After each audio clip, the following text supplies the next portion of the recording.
Газета «Сердало» в этом году отмечает свой вековой юбилей. Ровно 100 лет назад, 1 мая 1923 года, вышел в свет первый номер этого издания, которое стало поистине народным достоянием.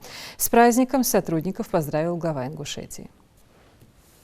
Одним из самых старинных печатных изданий на Северном Кавказе по праву называют ингушскую общенациональную газету «Сердало».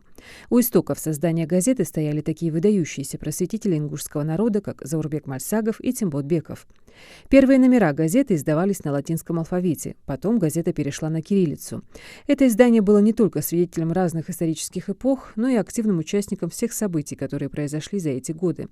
«Сердало» активно освещало все процессы, связанные с деятельностью государственных органов власти, рассказывала о работе простых тружеников села и городских рабочих.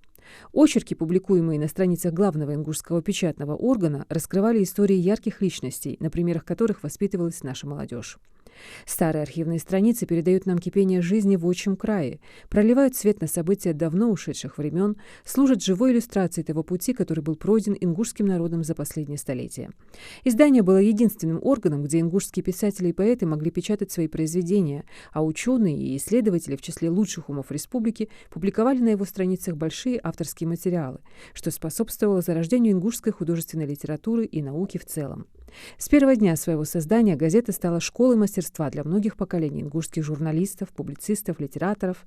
Особо хочу отметить, что «Сердало» сыграло важнейшую роль в сохранении и развитии ингушского языка. Газета активно просвещала народ, выступала за ликвидацию безграмотности среди населения, призывала молодежь к учебе, освещая все самые актуальные и важные темы. Сегодня газета «Сердало» активно перестраивается, желая соответствовать современным запросам, связанным с развитием цифровизации и новых технологий. И это радует. От всей души поздравляю творческий коллектив и всех бывших сотрудников «Сердало» со столетием. Искренне желаю нашей любимой газете долгих лет жизни.